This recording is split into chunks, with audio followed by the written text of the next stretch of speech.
இந்த வீடியோவை பார்க்காம விண்டோஸ் 11 நீங்க ஏன் இன்ஸ்டால் பண்ணக்கூடாது, பிளஸ் ஒரு கல்யாணத்துல ஒரு கப்பல் பண்ண ஒரு கியூட்டான விஷயம், பிளஸ் இந்த வாரம் லான்ச் பண்ண கேஜெட்ஸ் கண்டிஷன்ல டெக் உலகத்தில் நடந்த விஷயங்கள் எல்லாம் தெரிஞ்சுக்க இந்த வீடியோ முழுசா பாருங்க. ஹே गाइस, என் பேர் ஜோ. இதுக்கும் சேனல் சப்ஸ்கிரைப் பண்ணி பக்கத்தில் இருக்க பெல் ஐக்கனையும் கிளிக் பண்ணிக்கோங்க. வாங்க வீடியோக்குள்ள போலாம்.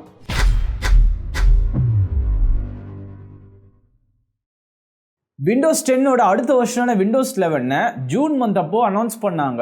3 மாசமா ப்ரீ ப்ரொடக்ஷன் சாஃப்ட்வேர் டெஸ்ட் பண்ணதுக்கு அப்புறமா இப்போ ரீசெண்டா வேர்ல்ட் வைட் ஃபுல்லா கம்பேட்டபிளா இருக்கக்கூடிய டிவைஸ்க்கு இந்த அப்டேட்டை ரோல் அவுட் பண்ணாங்க. சின்ன சின்ன பக்ஸ் நிறைய இருக்கு, அது பரவாயில்ல. பட் ஒரு பெரிய விஷயம் இருக்கு. அது என்னன்னா AMD பில்ட்ல இருக்கக்கூடிய அந்த ப்ராசஸரை இந்த புது அப்டேட் ரொம்பவே எஃபெக்ட் பண்ணது போல. அதோட L3 கேஷ்ல இருக்கக்கூடிய லேட்டன்சி 3 மடங்கு வரைக்கும் அதிகமாகுது. ஸோ சிஸ்டம் பர்ஃபார்மன்ஸ் வந்து 15% வரைக்கும் கம்மியா இருக்கு போல. இது முக்கியமா 8க்கும் அதிகமா இருக்கக்கூடிய கோர் இருக்கக்கூடிய CPU தான் எஃபெக்ட் பண்ணது போல. நானும் இந்த 8 கோர் ப்ராசஸர் தான் வச்சிருக்கேன். AMD தரப்புல இருந்து இந்த இஷ்யூ தீவிரமா ஒர்க் பண்ணிட்டு இருக்காங்க போல. கூடிய சீக்கிரத்துல ஒரு அப்டேட்ல ஃபிக்ஸ் பண்ணிடும்னு சொல்லியிருக்காங்க. சோ நீங்க ஒரு AMD ப்ராசஸர் வச்சிருக்கீங்கன்னா இந்த விண்டோஸ் 11 அப்டேட் பண்ணிடாதீங்க. இதுக்கான ஃபிக்ஸ் இவங்க ரிலீஸ் பண்ணது நம்ம சேனல் அப்டேட் பண்றேன். சோ வெயிட் பண்ணிட்டு அப்டேட் பண்ணிக்கோங்க.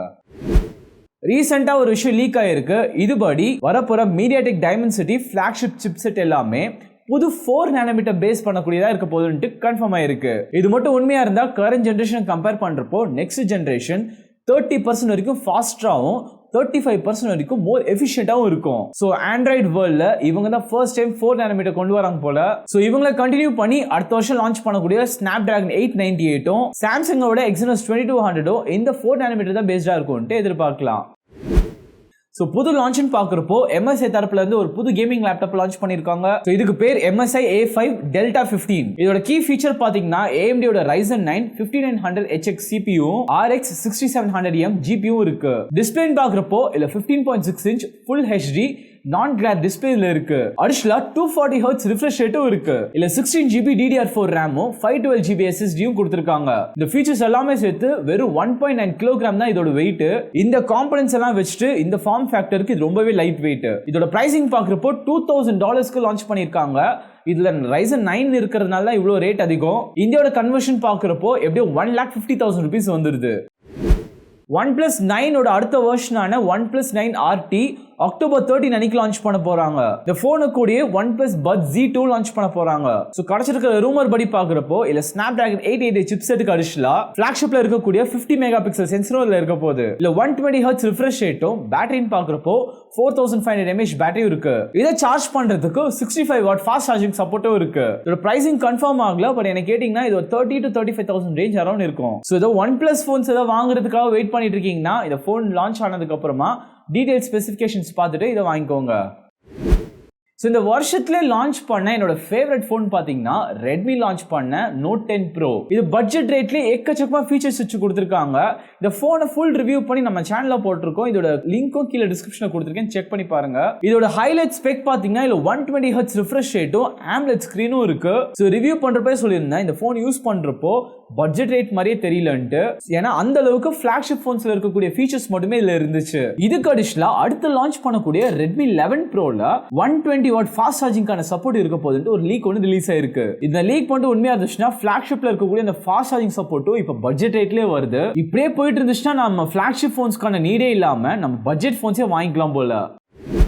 ஸோ ரெட்மின்னு சொல்றப்போ ஒரு புது டிவி லான்ச் பண்ண போறாங்க.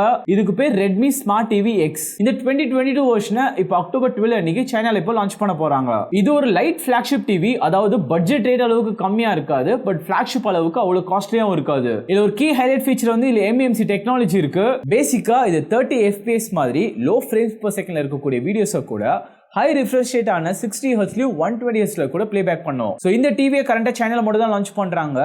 கூடிய சீக்கிரத்துல இதை ரீபிராண்ட் பண்ணிட்டு இந்தியாவிலேயே லான்ச் பண்ணுவாங்கன்னு எதிர்பார்க்கலாம்.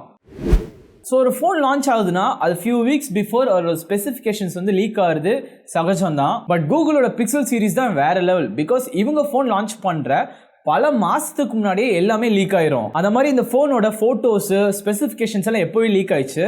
அதுக்கு அடிஷனலா ஒரு விஷயம் இப்போ லீக் ஆயிருக்கு. இதுல என்னன்னா இல்ல பிக்சல் 5ல இருந்ததை விட இந்த கேமரா சென்சர் பாத்தீங்கன்னா ரொம்பவே பெருசா இருக்கு. இது மூலமா 150% வரைக்கும் அதிக லைட் இன்டேக் பண்ணுது போல. சோ பேசிக்காவே உங்களுக்கு சென்சர் சைஸ் அதிகமா இருந்துச்சுன்னா இந்த பிளர் இருக்கக்கூடியது ரொம்ப நேச்சுரலா இருக்கும். அது மட்டும் இல்லாம இமேஜ்ல இருக்கக்கூடிய நாய்ஸ் லெவல் கூட ரொம்ப கம்மியா இருக்கும். இதுக்கு அடிஷனலா ஒரு ஃபீச்சர் கூட இன்க்ளூட் பண்ணிருக்காங்க போல, அதுதான் மேஜிக் இரேசர். இது பேசிக்கா என்ன பண்ணும்னா நீங்க ஒரு ஒரு போட்டோ எடுக்கிறீங்கன்னா தேவையில்லாத டிஸ்ட்ராக்ஷன் ஆளுங்களை பேக்ரவுண்ட்ல இருக்கிறத ஆட்டோமேட்டிக்கா இரேஸ் பண்ணிரும். ஆல்ரெடி பாத்தீங்கன்னா இந்த சாஃப்ட்வேர் ட்ரிக் எல்லாம் வச்சுட்டு கூகுள் பிக்சல் தான் பெஸ்ட் போட்டோ எடுப்பாங்க. ஆல்சோ இந்த புது ஹார்ட்வேர்லாம் வச்சுட்டு வரக்கூடிய கூகுள் பிக்சல் 6ல இருக்கக்கூடிய போட்டோஸ் எல்லாம் வேற லெவல்ல இருக்கும்னு எதிர்பார்க்கலாம். ஸோ இந்த வாரத்துக்கான பெஸ்ட் நியூஸ், யூஸ்வலாக மேரேஜ் வந்துச்சுனாலே அங்கே இருக்கக்கூடிய கப்புள்ஸ் ஏதோ புதுசாக ட்ரை பண்ணணும்னு பார்ப்பாங்க. அந்த மாதிரி ஒரு கப்புள் கேம் பாய் கேமரா வச்சுட்டு அவங்களோட வெட்டிங் ஃபோட்டோஸ் எடுத்திருக்காங்க. ஸோ இது என்னன்னு தெரியாது உங்களுக்கு, கேம் பாய்ன்றது ஒரு போர்ட்டபிள் வீடியோ கேம் கான்சோல். இது நிண்டெண்டோன்னு சொல்லக்கூடிய ஒரு ஜாப்பனீஸ் கம்பெனியோட இது. ஸோ இந்த கேம் பாய் வந்து 1998ல லான்ச் பண்ணப்போ அந்த வீடியோ கேமுக்கு அடிஷனலாக ஒரு ஆக்சசரியா ஒரு குட்டி கேமரா ஒன்று கொடுத்துருந்தாங்க. அந்த கேமரா கிட்டத்தட்ட ஒரு பொம்மை கேமரா. அந்த பொம்மை கேமரா வச்சு தான் இவங்க வெட்டிங் ஃபோட்டோ எடுத்திருக்காங்க. சோ இதுல இருக்கக்கூடிய போட்டோ பாத்தீங்கன்னா ஃபுல்லா பிக்சலா இருக்கு. அவங்க ஃபேஸ் கூட கிளியரா தெரியல, பட் அதுவே பார்க்கிறதுக்கு ஒரு ஆர்ட் மாதிரி இருக்கு. இது கடைசில ஒரு ப்ரொஃபஷனல் கேமரா வச்சுட்டு ஒரு ப்ரொஃபஷனல் போட்டோகிராஃபர் இருந்தாலும் இதுல எடுத்த போட்டோ தான் எங்களுக்கு ரொம்ப பிடிச்சிருக்குன்னு சொல்லியிருக்காங்க. இதுல எடுத்த போட்டோவை ரெடிட்ல போட்டதும் இந்த போஸ்ட் ரொம்ப வைரல் ஆயிருக்கு. இதுல கமெண்ட் பண்ணவங்க எல்லாமே ரொம்ப பாசிட்டிவா அவங்களோட சைல்ட்ஹுட் ஞாபகம் வந்திருக்குன்னு கூட சொல்லியிருக்காங்க. சோ இந்த போட்டோவை பார்த்தப்ப ரொம்ப கியூட்டா இருந்துச்சு. இந்த மாதிரி உங்களுக்கு தெரிஞ்ச வெட்டிங்ல நடந்த ஒரு வித்தியாசமான விஷயம் ஏதாவது இருந்துச்சுன்னா கீழே கமெண்ட் செக்ஷன்ல சொல்லுங்க. ஸோ இந்த வீக் நியூஸ் உங்களுக்கு இன்ட்ரெஸ்டிங்காக பிடிச்சிருக்குன்னு நினைக்கிறேன். அப்படி பிடிச்சிருந்துச்சுன்னா இந்த வீடியோ லைக் பண்ணி உங்கள் ஃப்ரெண்ட்ஸுக்கும் ஷேர் பண்ணி விடுங்க. இதுக்கும் சேனல் சப்ஸ்கிரைப் பண்ணி பக்கத்தில் பெல் ஐக்கனையும் கிளிக் பண்ணி வச்சுக்கோங்க. மீண்டும் ஒரு இன்ட்ரெஸ்டிங்கான வீடியோவில் பார்க்கலாம். நான் உங்கள் டெக் நண்பன் ஜோ.